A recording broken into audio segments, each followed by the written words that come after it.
Robert Mugabe, once lauded an African hero, has succumbed to old age and eventually passed away at the ripe old age of 95 in a hospital in Singapore, allegedly at a cost to the Zimbabwean taxpayer of 80,500 Namibian dollars per night over 150 days. That's about 12 million Namibian dollars. These African leaders, though, they set out with such good intentions and then leave their citizens to endure the mess that their greed and corruption creates. How many of our politicians are treated at our state hospitals? How many of their kids go to government schools? Some food for thought right there. The time for change is upon us, my people. We can no longer continue in this fashion. I feel like the government is that uncle that molests children in a family and is never brought to book. It's a brand new day now. Namibians are still livid following Prosecutor-General Martha Imalwa's inability to bring to book those well-connected Namibians who squandered $600 million worth of contributions to the government institution pensions fund, and that it has taken more than a decade for her to make these utterances infuriated even more people. The current CEO of the GIPF, David Nuuyoma, called a press conference recently. There were 21 companies in which the fund invested between 1995 and 2005. Of this, 9 fully repaid, and 3 we are still holding shares. And the balance had a combined losses of 386.5 million. The fund has been able to collect a total of 1.1 billion Namibian dollars in the form of dividends, interest, and capital repayments as at the end of March 2019. Therefore, we have been able to cover out of this particular portfolio,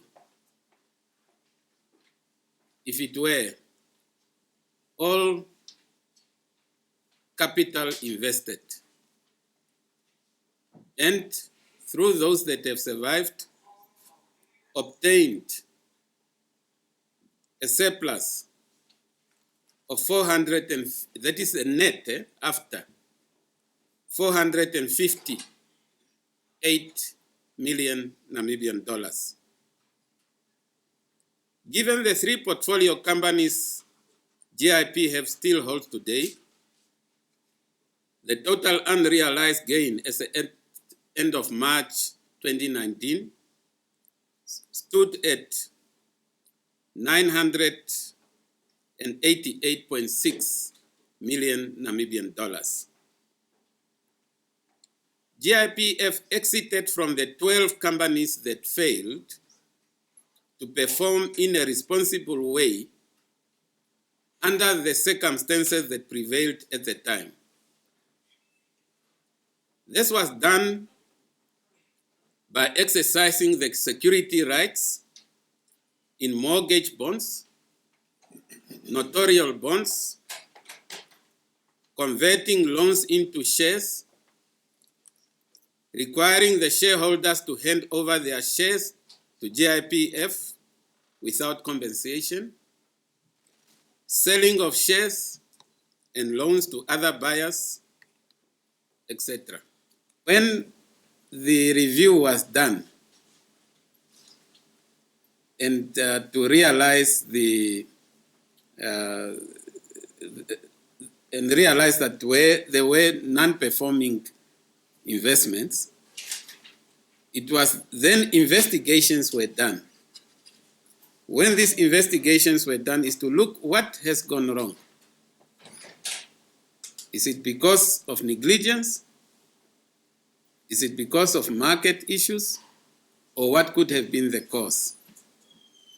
So, and that is why the fund, in its own wisdom, thought, and I must say here that the fund took that on its own voluntary, that let's take it to an independent party which is the police, so that if there is any wrongdoing seen, such action then is meted out from non-conflicted entity.